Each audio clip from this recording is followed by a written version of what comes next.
Oh my goodness, look at that. It is Cinco de Mayo, and we are back for another show here. Anthony on Air podcast. On this episode, Larry Page, co founder of Google, vanishing completely before he can be questioned in the ongoing Epstein case. We'll get into that. Plus, the king's coronation. Maybe the most embarrassing thing for the king, and that's including the fact that his brother is one of the biggest accused pedophiles in existence.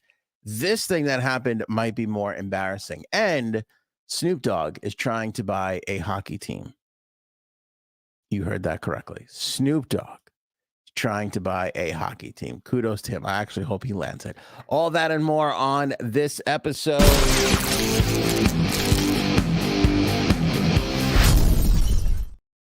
Good to see everybody in the live chat. You are my co-host for this show, flying solo, which I do love to do on occasion. Not that I don't love Frankie C or J Sabs or Cuddles or any of the other people who have jumped in here and helped run the show.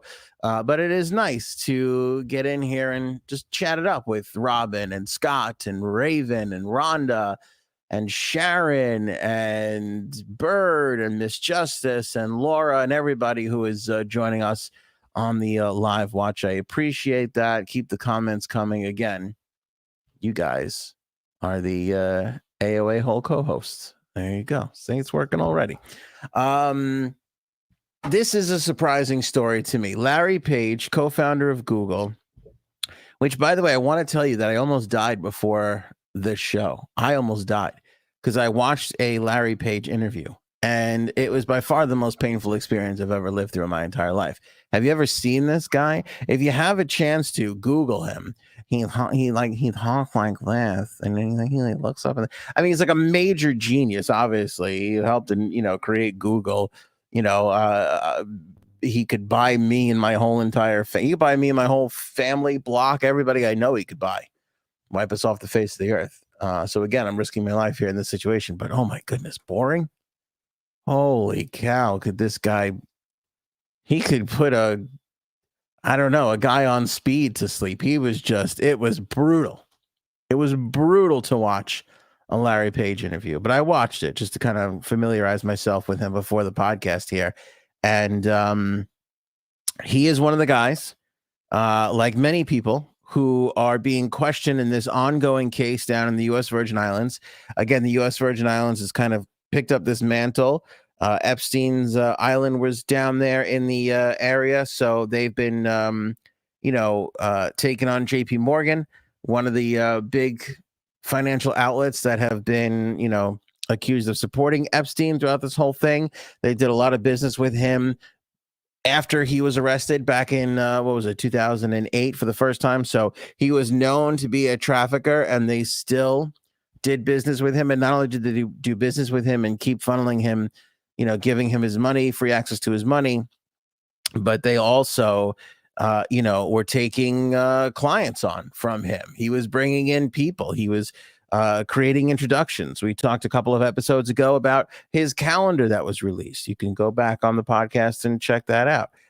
We talked about, the new list of people that are going to be interviewed. Jamie Dimon, CEO of JP Morgan Chase, one of the big people that are going to have a deposition coming up in the next couple of days. Well, one of the people that they want to interview is Larry Page, and they have attempted to serve him with a subpoena. And according to court filings from late yesterday, they cannot find this guy.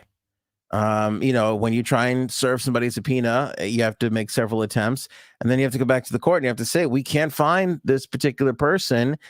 We need to, go about this another way, meaning they can serve it via mail. Perhaps they can use utilize a third party to get that subpoena over. But what I find interesting about this is this guy is still the CEO of Google parent company, now Alphabet, still running the day-to-day, and he is nowhere to be found.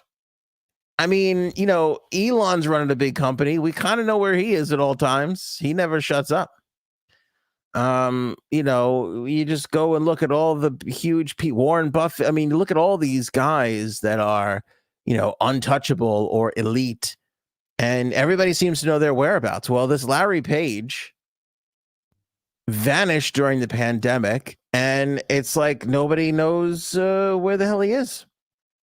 Now, according to Business Insider, who I don't have a ton of faith in, they say he has been seen on one of his islands. Okay. How many islands does he own, Ant? Glad you asked. 4. This motherfucker owns 4 islands. That's not exactly an easy, you know, thing to find. 3 of them are in the Caribbean, pretty close to somebody else we know in this story, and one of them is Fiji. So he's supposedly on one of these islands. He was seen hydroplaning. You know, that's like the weird surfboard that kind of lifts up over the water because there's like a motor underneath. He was seen hydroplaning with his wife fairly recently, according to 2 sources that spoke to Insider. But other than that, nobody knows where they've seen this guy. And, you know, look, I know there's teleconferences. I know there's Google Meets and all these things. But it kind of seems like if you're going to be running one of the largest companies in the planet, you would have to be, you know, in the office or at some sort of a meeting, or at least in some kind of constant contact with people that they would be able to be like, oh, yeah, he's over here, or at least he's over there. It is clear that this guy wants nothing to do with this case, as I don't think anybody would really want to do. But it is also pretty interesting that, you know, out of all the big names that are out there, you know, he is one of the bigger names. And I mean, according to these court documents, they've been trying for quite some time to get him to come in and have a deposition. Now, with Jamie Dimon, who's a wealthy dude, not as big as far as the pockets go as a Larry Page. But again, when you're running a big company, you kind of know where these people are at all times. It's hard to vanish. It's hard to hide when you're running Google. You know what I mean? I mean, it's just pretty difficult. It really is. All right, here, Sarah Bella's got an interesting comment. David Copperfield owns 11 islands. When Claudia Schiffer divorced him, she said, I don't want any of his money. I have more money than him. He is evil and stole my mind. How did he pay for 11 islands? I don't know. How does David Copperfield have 11 islands? Is that true? Did he have like 3 islands and then he held up a huge sheet and then he pulled it down and then there was just 8 more islands? Not sure. Was it really 11 islands or was there a mirror involved? That's what I'd like to know, because that Copperfield could be tricky. You know, just a quick aside, I'm following this guy on TikTok. He does card tricks. I don't know what I don't even know what this guy's doing. He's insane. I have to get his name and share it with everybody because he does these ridiculous tricks. And yeah, I can't figure it out. I just can't figure out what the hell's going on. He puts like a little stopwatch on so you can see that the video is not edited. Sometimes he has like 3 stopwatches. Sometimes he puts like a mask over his face. He does all these like crazy, creepy, bizarre things. He's like the greatest magician I've ever seen. And he just like keeps just coming up with these insanely ridiculous tricks. He's such a good follow. Every one of his card tricks is amazing. I think he does these corporate gigs now. And so I don't know if he's like that popular, but it's weird when you come across one of these card trick guys and you're like, why aren't you a household name? I think it's just because these people just do like corporate, you know, things and they don't go on fucking television anymore. Okay. Jason Ladagny. I don't even know. That's Card Magic by Jason is his TikTok. He's got almost 1 million followers at this point. It's amazing. You could have almost 1 million followers, and probably most of the people don't know who had never even heard of this guy. Jason Ladanye, Ladanye. Free plug for Jason today. The guy is insanely talented. Okay. I wonder if he could help us produce Larry Page. That'd be amazing. On top of Larry Page, the U.S. Virgin Islands has also subpoenaed a few other people. Larry Page's other co-founder, Sergey Brin, Hyatt Hotels chairman Thomas Pritzker, big-time media exec Mortimer Zuckerman, who I have had the chance to play in a couple of celebrity softball events with, and former CAA talent agent, Disney chairman Mike Ovitz, all subpoenaed as part of this case. So again, the U.S. Virgin Islands are doing the will of the people. They are going after these huge names to see what's what. And I applaud them for it. I hope they keep going. But it just, I don't know. Again, if you have nothing to hide, wouldn't you come out and be like, oh, here I am. I hear you're looking for me. I'll come in. I'll answer all your questions. We'll make sure we, square this all away. If you've got something to hide, you're probably on one of several islands that you own. Just saying. Allegedly, please don't sue me, Larry Page. I was thinking about this as a friend of mine who I was bouncing topics off of. I said, this is, he's always kind of checking in with me. And I go, he goes, what's the Epstein update? Because you always have one. And I go, this Larry Page thing and blah, blah, blah. And he goes, well, you do a lot on Google, which is owned by, you do a lot on YouTube, which is owned by Google. He's like, do you think you should be going after one of the founders? And I go, I don't think he's going to find me in my sleep. But at the same time, like, we've been like blackballed and shadow banned and all this stuff. So I don't know if putting Larry Page and Jeffrey Epstein in the title of this episode was the smartest thing we've ever done. But then again, we haven't really done many smart things to get where we are. So it might as well just continue down the old stupid trail. Card Magic by Jason. Thank you, Robin. His TikTok is ridiculous. And he's a little funny too. I got to tell you, he's a pretty entertaining, funny guy. And you ever just look at somebody and you go, I wish I was that talented. I wish I had that kind of talent. Like, if you gave me 100 years with the decks, look at these meat paws that I have for hands. Look at these hairy monstrosities. There is just no way I could do like it just seems like it's impossible. I saw this thing because typical of TikTok, like when you like one thing, they're like, oh, this dope must like magic tricks. So then I got this other video served to me where this girl showed you how she like hides a quarter. And like, if you've ever seen like magician's hands, they're always like curling fingers in an odd way that you can't really see what's happening.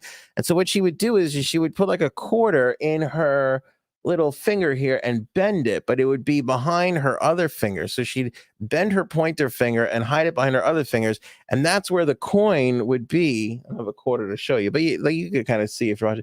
That's what the coin would be. And so she showed this trick, and so I grabbed like a nickel to see if I could do it. Not even close. I mean, it was 4.5 minutes before I just felt shame and moved on with my day, because it was like ridiculous and she's like, look how simple it is. I mean, I guess you got to practice like 1 million hours a day. I don't know. But these little short, stubby figures aren't going to be turning any card tricks anytime soon. But that's just me. Hopefully everybody else is. I do love watching it, though. I am a sucker for a good magic show. I love Penn and Teller. I think they're some of the greats. If anybody's got a good magician follow on TikTok or Twitter or Instagram or whatever, shoot it on over to your old pal Ant. You know how to get in touch with the show. All our stuff is up at anthonyonair.com. That's anthonyonair.com. Sharon loves pizza. I worked at Whole Foods with a girl that David Copperfield, I guess, knew. And let's just say he likes them young. I didn't know that about Copperfield. But I'm getting really tired of creepy people, aren't you? It just feels like there's a lot of creepy people out there. Ovitz is alarming. Again, not to say anything bad about Ovitz, but He was running Disney for a little while there. So you don't want to hear that anybody who was running the biggest like kid attracting company on the planet has got some of these issues. That would be pretty devastating. You know, that would be pretty devastating. All right, we have to talk about this King Coronation. This is coming up. Now there's going to be massive wide celebrations all throughout the UK. Obviously, there's going to be all sorts of fun stuff going on, lots of big parties. On the grounds of the Royal Crescent in Bath, England. This is from SWNS. This is like a newswire kind of an organization. I guess everybody woke up and on one of the grounds where there's going to be like a major party, the King's Coronation, somebody mowed into the lawn a gigantic wiener, just a big old peen. I mean, it is the most hilarious and comically drawn wiener with a lawnmower that I have ever seen. And I just think that there is no more of an embarrassing way that you could be told that nobody wants you to be king than somebody sneaking onto one of your properties and mowing into the lawn what I could only estimate to be a 80 to 90 foot penis. I've put a link into the live chat for everybody to the New York Post article that has the photos, and you can just take a look, see for yourself at what and I mean, listen, disrespect aside, beautiful work from a symmetrical standpoint. I mean, I don't know if I could even draw such roundness, and whoever did this did it with a lawnmower. I mean, that's impressive work. That is something that, even though I guess you would categorize this as, you know, I don't know, breaking the law of some sort. I mean, it's very disrespectful. But even with that sort of categorization, you would think that whoever did this is like calling up their mom and going, "Look what I did, Ma. Isn't this great?" You know, print that out, put it on the old refrigerator, show everybody what's going on. Nobody likes this king. Nobody likes this guy. Sharon loves pizza, not my king. Everybody else is laughing in the live chat. Nobody wants this guy to be king. That stinks. He is kind of a big doucher, isn't he? He's a big dick, I guess. And I mean, even did the little line at the top, you know? I mean, it's just good work. Listen, I don't care if it's, you know, graffiti or lawnmower penis. It doesn't matter what it is. Good work is good work. And this is extraordinary work. And I'll give these guys even more credit because a lawnmower makes noise. Spray paint, not really. You can get away with that. You know, you can get away with, you know, spray painting in the middle of the night, not waking anybody up. How you mow a penis into a lawn without waking anybody up is just beyond me. And I kept on looking to see, like, oh, this must be fake or something. Like, this must be a made up story. There's no way this is really going on. Nope, totally true. Backed up. Plenty of sources and outlets reporting the big lawn penis. It's unbelievable. Because you almost can't trust anything you see on the internet these days. Do you remember a couple of weeks ago, we talked about the Bud Light billboard that said LOL crybabies or something like that? Remember? During the height of the Bud Light thing. And then there was this billboard and it was on TikTok and everything. And I'm like, I'm looking at a video, but like, I think I remember on that episode saying, I can't be 100% certain that this is real. And as it turns out, it wasn't real. I saw the guy on TikTok that's like, you know, this was, you know, a video effect and here's how I did it. And he like showed how they did it, which was amazing because he was like filming a billboard, which was a real billboard. I think it had like a Disney Plus a photo on it, which kind of helps because it was like blue, like the Bud Light blue would be. And there was like between the billboard and the camera, there was like phone wires and poles, and like it was just how he did it is beyond me, and it just makes you feel so insecure about seeing anything on the internet these days. But this grass weenie is legitimately there in Bath, England. So I don't know if the royal family plans on moving that party somewhere else. Not entirely sure, but it doesn't bode well, because I mean, how does that work? Like, hey, you at the party? Yeah, I'm here. I just got a drink and I'm on the lawn. Oh, where are you? I think I'm in the left testicle. I'm just kind of looking around here. I could see the right ball, so I feel like I'm in the left testicle. So come on over. Where'd you get the drink? Over by the head. Over by the head. They got cocktails up there, and then down. Careful because it's a little hairy over in the. But that it's good. It's got a good mimosa here in the left testicle. I'm enjoying myself. As far as the coronation goes, let's be serious now. Stop fooling around, people. How much do you think they're dropping on this? I want to see the live chat give their best guesses. And if you already know, don't guess. If you already know what it is, don't guess. But I find it amazing looking at the price tag of this thing, and the royal family goes like this. Well, we're trying to pare it down and make it more modern. Are you? But are you really? Because you are spending an awful lot of money on this ridiculous ceremony for a guy that nobody seems to want to be king. You know what I mean? I just I don't know, just be like, hey, well, yeah, we're doing our thing. You don't have to be like, oh, we're gonna pare it down and keep it like it's no. All right, good guess is coming in. 14 million, 385 million, 100 million, 25 million, $1 too much. It's like a Bob Barker reaction there. $1, Bob. $1 too much. They are spending, and there's no exact, this is just CNBC did a breakdown of this with everything that was announced and happening and what the approximate cost is. And between all the events and activities, they're saying between 63 and $125 million, with mostly everybody who's been able to chime in on this saying, yeah, it's probably closer to $125 million. That is a lot of money on a 1-day, supposedly 2-hour event.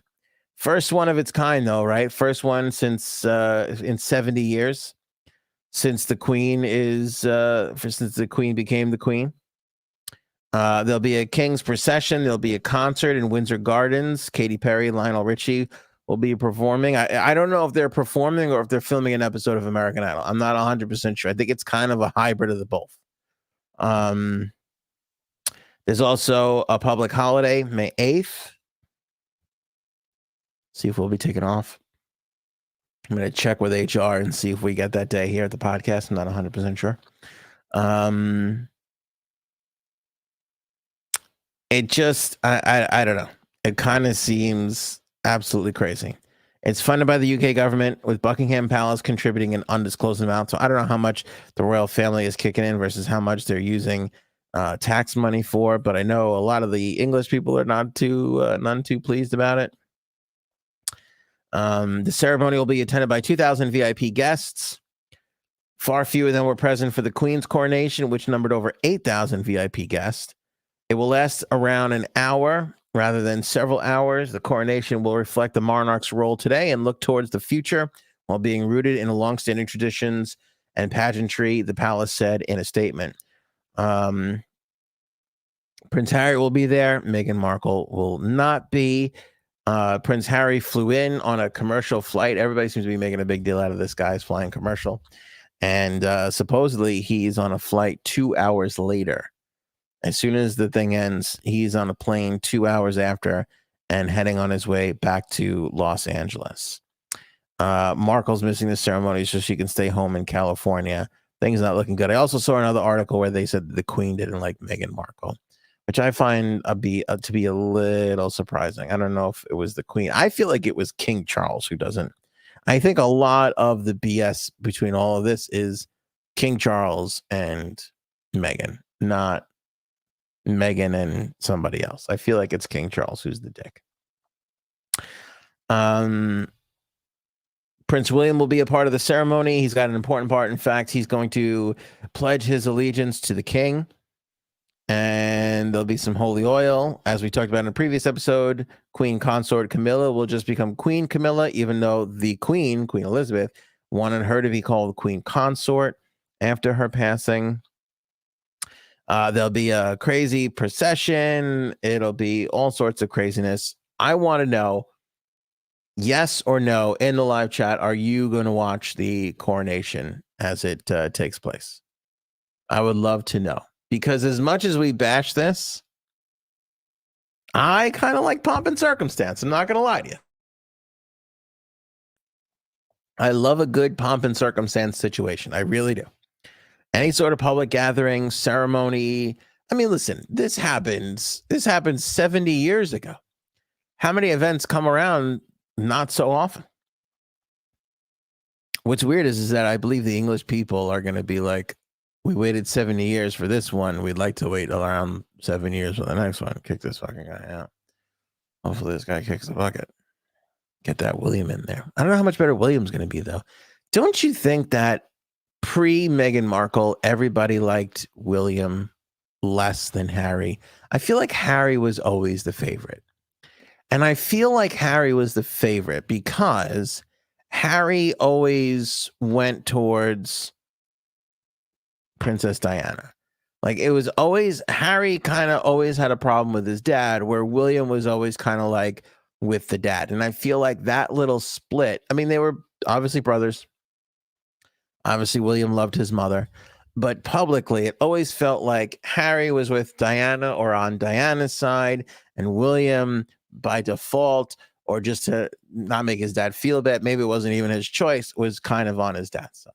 And I feel like that's why Harry was more beloved in the pre-Meghan days. Glenn B, are you going to watch the coronation? Hell no.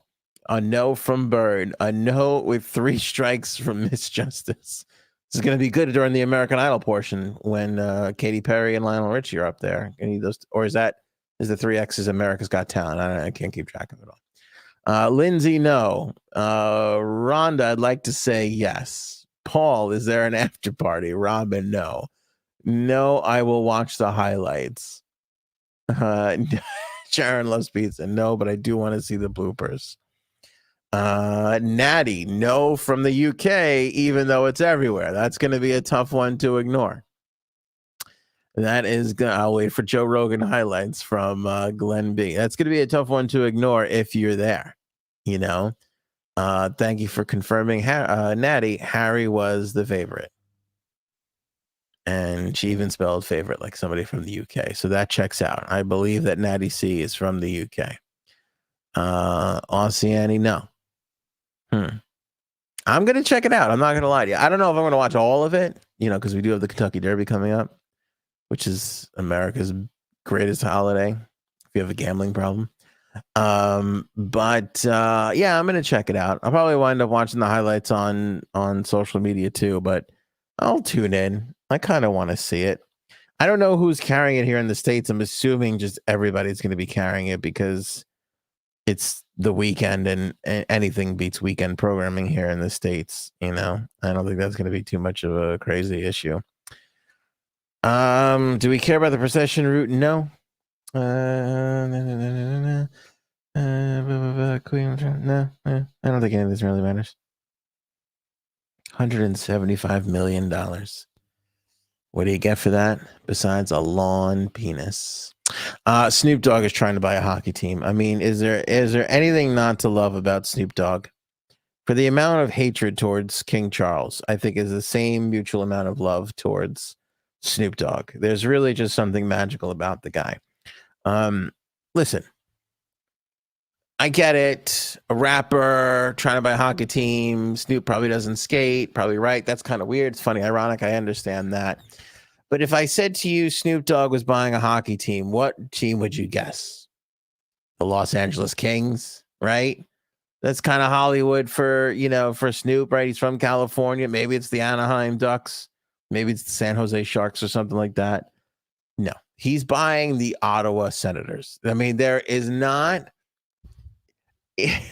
logistically, geographically, overall the idea of it is there's not a polar opposite from Snoop Dogg than the friggin' Ottawa Senators. I mean, they're on the other side of the damn continent. It's Ottawa. I mean, you know what I mean? Like, nobody wants anything to do with Ottawa. Let's all be honest with each other.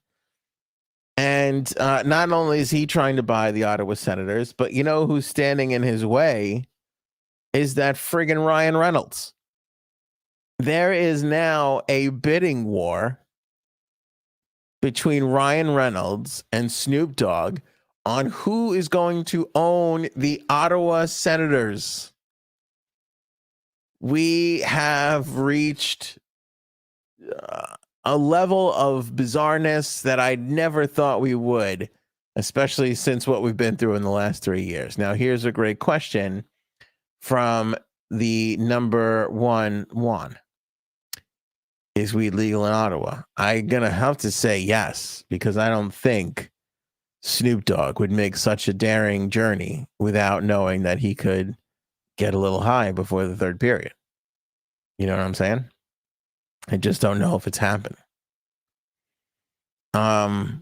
This just goes to show you how hot of a property sports teams are in general, because you have two well-known established celebrities who also happen to be quite savvy businessmen who are totally willing to throw their egos to the side so that they can have a bidding war for, by all accounts, the worst and most embarrassing professional sports franchise in the history of the National Hockey League. And that is saying a lot, because we put a team in Ohio. Okay? We've put a team in Ohio to play hockey, and they are still not as embarrassing as the Ottawa Senators. But the crazy thing about sports teams it's where all the money is. Anybody who bought a sports team 10 or 15 years ago has 10 times the amount of money that they had back then. You know, like 10 years ago, it was like, ooh, the Giants are worth $1 billion. Ooh, the Yankees are worth $1 billion. Now, there was no hockey team worth $1 billion. Now there's like 10 hockey teams worth $1 billion. Like, all these teams have just quadrupled, 10x'd in value. And it's to the point where you have serious people going, I think I want to own the Ottawa Senators. And that's just crazy to me. And it's Snoop Dogg. And I will say, I saw like an interview with Snoop Dogg, and he's like, hey, there's a lot of like nice programs out there for black kids to learn hockey. He's like, but it's not going as far as it needs to go. And he's like, I think if there's a black owner, and an actual black person in a power position to really, give kids, because that's the thing too. Like, you can run all the programs you want for black kids or inner city kids or, Hispanic, whatever it is, whatever a sport is lacking in, right? And for hockey, it tends to be a lot of Canadian, European, right? Affluent people. It's not easy. The equipment costs a lot of money. The rink time costs a lot of money, like all this stuff. You can run a lot of programs to give access to these kids.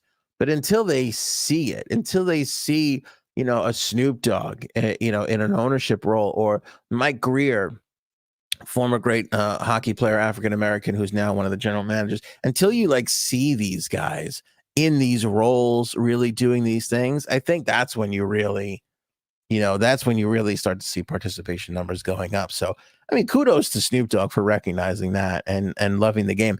I love the guy. Listen, I've always loved Snoop Dogg. I love hockey more than anything. And anybody that looks at the dynamic who can say, hey, why aren't my people more involved in this beautiful sport? I think I can find a way to do that. I'll put my money where my mouth is and I'll buy a team.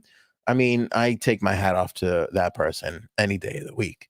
Now, he's not going at this alone. Of course, neither is Ryan Reynolds, although Ryan Reynolds has a ton of money. A ton of money. That soccer team that he bought, I mean, they're not even, I don't even think they're in like a real big league. And it's hard to tell in Europe, there's like 40 soccer leagues. And some of them are okay, and some of them are really good. I don't even think he's in the really good one. I think he's kind of in the okay league. Excuse me. And his money has been going through the roof with owning that team over there. Who's that guy who just JJ Watt. JJ Watt just retired from football and he married a soccer player. And him and his wife now, they just had a baby, they're buying a soccer team. It's where the money is. Anybody who's got a little bit of money, back in the day, you buy what would you buy into? A business if you were ambitious? Maybe it's a deli or a clothing store or a gas station or whatever it is. Now, if you really want to blow your money up, buy it into a friggin' sports team.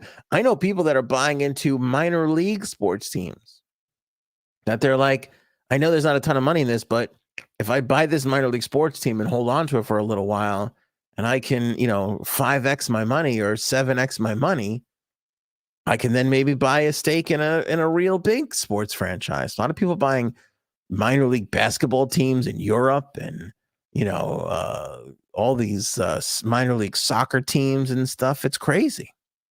It's crazy. But that's where all the money is. A lot of money there now, believe it or not. TiVo killed advertising on television. Now everybody's fast forwarding past ads. Now people are just straight up watching stuff on Hulu or Netflix. So the only place that you can put commercials anymore that are unskippable are during sporting events. And so those TV contracts went up so much because you could charge so much more during those times because people are watching. They can't skip, So that's why these sports leagues are so damn valuable.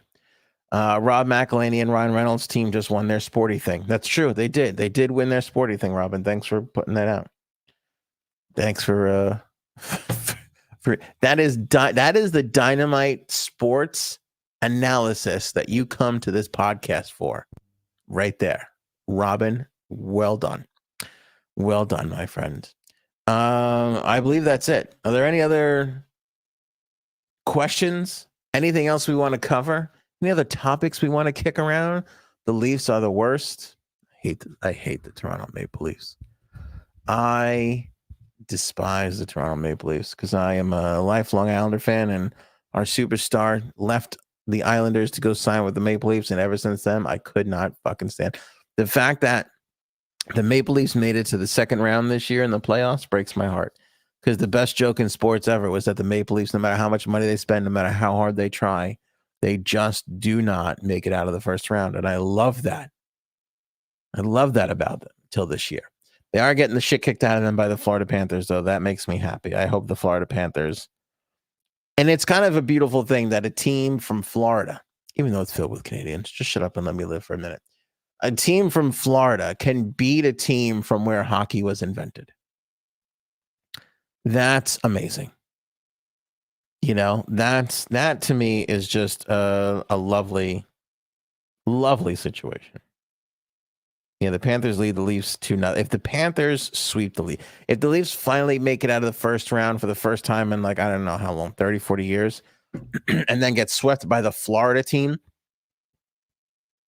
a state where retirees go to live, a state where the governor is trying to kill the biggest moneymaker in the particular state, if they beat the Toronto Maple Leafs, I mean, I think that is just a wonderful thing. I really, really do. I think it's a wonderful thing. Thank you, Sharon. I come to this podcast for my sanity. Hey, samesies. if I didn't do this podcast and share it with all you guys, I'd be the crazy person talking to himself in a closet. So literally you guys are helping my mental health. That is a true statement. I do love Toronto though. Can I tell you something? Because as a big hockey fan, in the States, it's the fourth sport. You know, it's always going to be football, baseball, basketball, and then hockey. And so you don't really get a lot of exposure to hockey. Frank and I went to Canada when we were younger, and we get up. First of all, Prince walked by us in the airport, which was crazy because he's so small and it's fucking Prince. We were like blown away.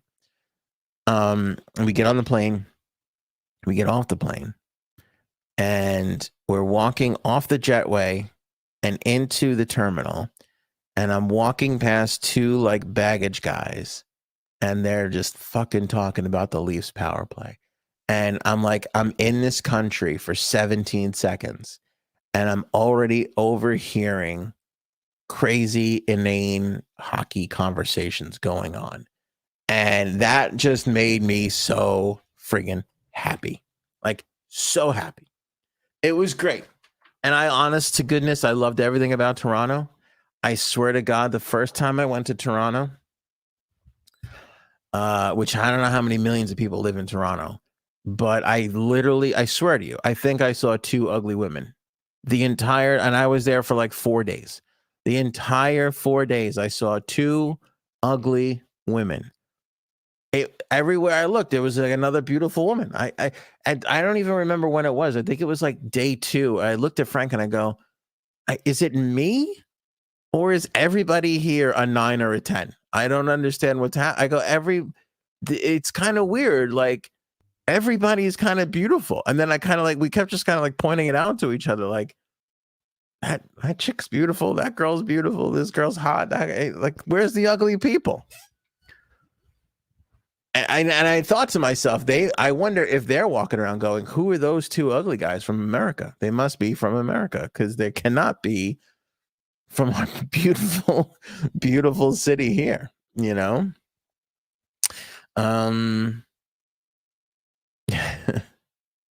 Next topic, insanity and how it's been gone so long it's on milk cartons, right?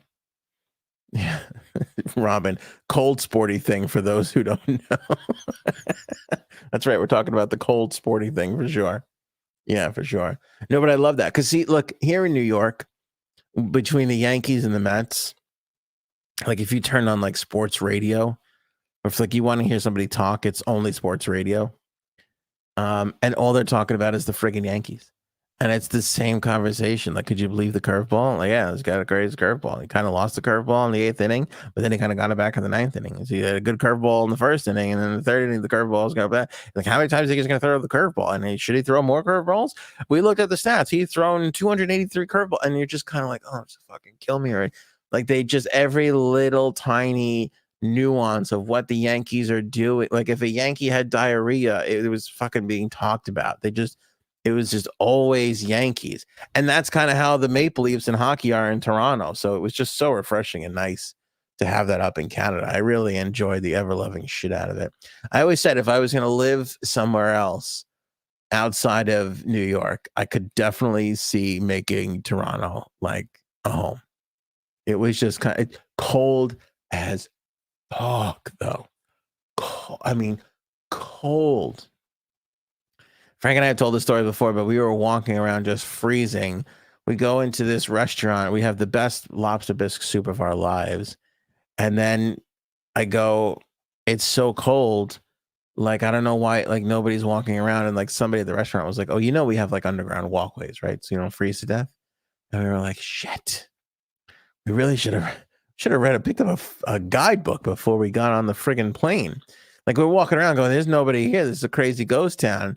And then the waiter was nice. I was like, go this way and go down that thing and you'll see. We go down there. We're like, oh my God, we got like malls down here. They got fucking tunnels going everywhere. It's warm. There's all the hot chicks. It's crazy. The whole is like a city underground kind of thing.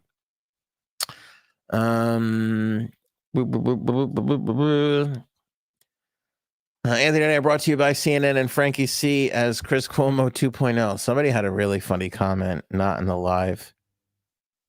Let me see if I can find it out. It was about Frankie. Some of the comments out there about Frank are just so fucking funny to me. Like it really makes me laugh. I wish I was trying to make a point to like save some of the comments more, and talk about them. Oh, Derry, Frank being a Metallica fan is criminal enough. I don't really know what that means, but it kind of makes me laugh. It kind of makes me laugh that people even have a problem with Frank being a fucking Metallica fan. Frank's a crazy Metallica fan. We saw a show one time in MetLife Stadium, and I nearly died that day. It was just like 146,000 degrees. And we're standing there and there's no water. They're spraying. They're literally from the stage. The security team was spraying us with hoses because they felt so bad because nobody wanted to leave because we were like fucking right there, like in the mosh. People are moshing. It's just the whole thing smells like armpit. It's wet. Everything is just wet. Before they even started spraying us with a hose, it was just wet. It was just fucking awful and terrible. And we stood there for just hours and hours. We saw the Deftones. I forget all the other bands we saw. I mean, honestly, I was delusional. I was seeing things. I was so out of it, right? From heat stroke and shit. And when Metallica comes up, I see them. I watch like a song or two, and now I'm finally like, okay, I did it. I saw Metallica. I was right here. I was so close. I saw James and Kirk and all that. I'm like, I got it. I'm going to get a water and a pretzel, and I'm going to go sit down and enjoy the rest of the show. And Frank stood and he moved up. You think Frank is so nice. I saw him elbowing old ladies and young children to get to the front of the stage. That might have been exaggerated. To get to the front of the stage to watch Metallica. And he stayed at the front and watched them for the entire time. I mean, the entire time. So he is a diehard fan. Is that why Frank and Jay Sams are gone? The writer's strike? Yeah, that is it. That's why they're gone. The writer's strike. They're not crossing the picket line, those two. Not at all. Not at all. Jay Sams is in Florida. I said to her, do you want to send us some stuff for the members area, like some pictures and stuff? None of the pictures have been appropriate. I can't. She sent very few, but none of them have been appropriate. Can't share any of them. I don't know if she's coming back at all. And Frankie C got called away for radio responsibilities. Frankie C is a prominent radio personality still here on the East End, or on Long Island, I should say. So every now and then he's got to jump in and do some of those radio spots. So that's where Frankie C is on this particular episode. But he will be back. Jay Sams, I'm not so sure. She might. The last communication I got from Jay Sams, it was 20 minutes into her Florida trip, and she said she's already made a friend. She landed. She said, I landed, made a vacation friend within an hour and a half. Might be my personal best time. So whenever she does come back, which I believe will be Monday, or if not, she'll be back on the Wednesday episode. We'll be able to hear and see if she had another friend situation and ordered some nachos for the table. I'm not sure. She does literally make fucking friends wherever she goes.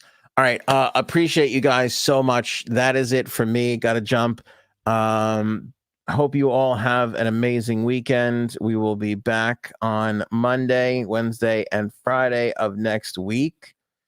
Got my son's communion coming up. So my wife just yelled at me. We've got to order personalized I Love Jesus M&Ms. I think they have my son's face on them, or perhaps Jesus's face.